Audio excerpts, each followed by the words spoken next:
بسم اللہ الرحمن الرحیم۔ السلام علیکم۔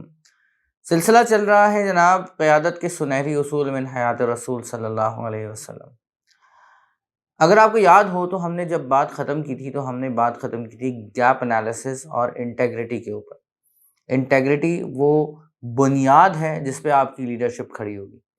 اگر آپ کے اندر قول اور فعل میں تضاد پایا جاتا ہے، اگر آپ اپنی بات پوری نہیں کرتے، اگر آپ کا کیریکٹر ٹھیک نہیں ہے، آپ سچ نہیں بولتے، آپ لوگوں کو دھوکہ دیتے ہیں، تو آپ لوگوں کو مس لیڈ تو کر سکتے ہیں، آپ ان کو لیڈ نہیں کر سکتے۔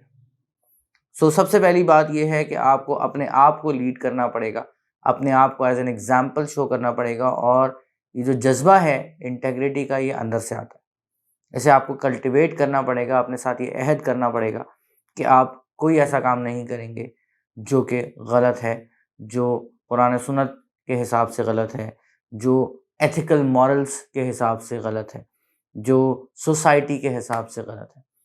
آپ کو اپنے آپ کو سب سے پہلے لیڈ کرنا پڑے گا، تب آپ جا کے کسی کو لیڈ کر سکیں گے۔ جب آپ اپنے آپ کو لیڈ کرنے پر آتے ہیں تو جو اہم ترین کوالٹی آپ کے اندر آپ نے پیدا کرنی ہے وہ ہے صبر۔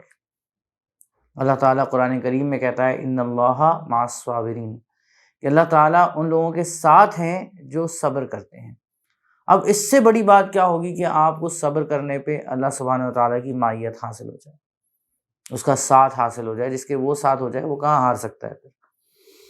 ہاں، یہ ممکن ہے کہ آپ دنیاوی سٹینڈرڈز کے مطابق کوئی بہت بڑے لیڈر نہ ہوں۔ آج کل لوگ جس انداز میں لوگوں کو کیلکولیٹ کرتے ہیں کہ جی ان کا لیڈرشپ پوٹینشیل کیا ہے، وہ یہی ہے کہ جناب آپ کے کتنے فالوورز ہیں، کتنے لوگ آپ کو جانتے ہیں، کتنے لوگ آپ کے پیچھے چلنے کو تیار ہیں۔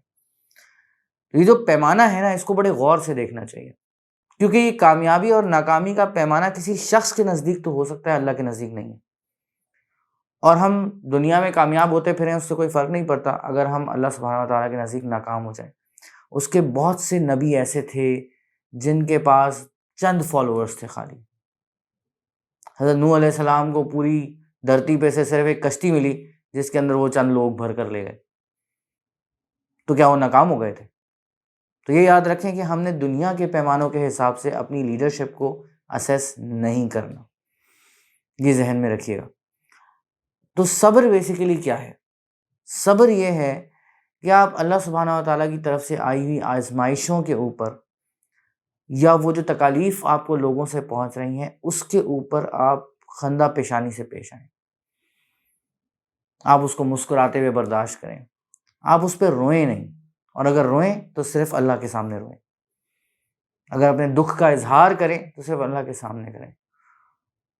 تو آپ کو ایک بڑا سا دل چاہیے، ہماری زبان میں کہتے ہیں کارڈیو میگالی ہو جائے، آپ کو ایک بڑا سا جگر چاہیے۔ وہ ایک مقولہ بڑا مشہور ہے جناب کہ جی بڑی منزلوں کے مسافر چھوٹی چھوٹی باتوں پر نہیں الجھتے۔ تو اگر آپ کی نظر میں کوئی ایسا ایم ہے، کوئی ایسا آبجیکٹو ہے کہ جو بہت بڑا ہے، تو آپ کو اپنا دل بھی اتنا ہی بڑا کرنا پڑے گا، آپ کو اپنا جگر بھی اتنا ہی بڑا کرنا پڑے گا، آپ کو اسی انداز میں صبر کرنا پڑے گا۔ نہ صرف یہ کہ خود صبر کرنا پڑے گا، بلکہ جو آپ کے چاہنے والے ہیں ان کو بھی آپ کو صبر کی تلقین کرنی پڑے گی۔ بڑی خوبصورت دعا ہے نبی اکرم صلی اللہ علیہ وسلم طائف میں جب آپ صلی اللہ علیہ وسلم کو اوباش قسم کے جو نوجوان ہیں وہ پتھر مارتے ہیں اور آپ وہاں سے باہر آتے ہیں اور آپ انتہائی تکلیف میں ہوتے ہیں، تو آپ صلی اللہ علیہ وسلم دعا کرتے ہیں اللہم الیک اشکو ضعف قوتی وقلۃ حیلتی وہوانی علی الناس، اے اللہ میں تجھ سے شکوہ کرتا ہوں اپنی کمزوری کا اور اپنے انفلوئنس کے نہ ہونے کا، اور اس بات کا کہ لوگوں پہ میرا بس نہیں چلتا، اے اللہ تو مجھے کن کے حوالے کرتا ہے۔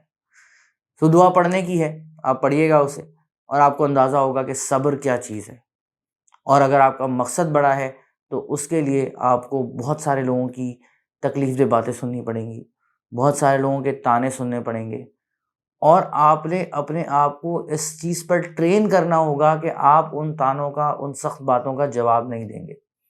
آپ نے یہ طے کرنا ہوگا کہ میں سوچ سمجھ کر الجھوں گا اگر مجھے کسی سے الجھنا ہے۔ ہر لڑائی لڑنے کی نہیں ہوتی، ہر جنگ الجھنے کی نہیں ہوتی، بہت ساری جگہوں پہ انسان جو ہے وہ الجھے بغیر، بغیر غصہ کیے، بغیر جھگڑے، بغیر بحث کیے گزر جاتا ہے۔ وہ قرآن کریم میں ایک بڑی خوبصورت آیت ہے وَإِذَا خَاطَبَهُمُ الْجَاهِلُونَ قَالُوا سَلَامًا، اللہ تعالیٰ کہتے ہیں کہ میرے بندے ایسے ہوتے ہیں کہ جب ان سے کوئی جاہل الجھنے کی کوشش کرتا ہے، بحث کرنے کی کوشش کرتا ہے، اس کو سلام کر کے آگے چلے جاتے ہیں، وہ اس کے ساتھ الجھتے نہیں ہیں۔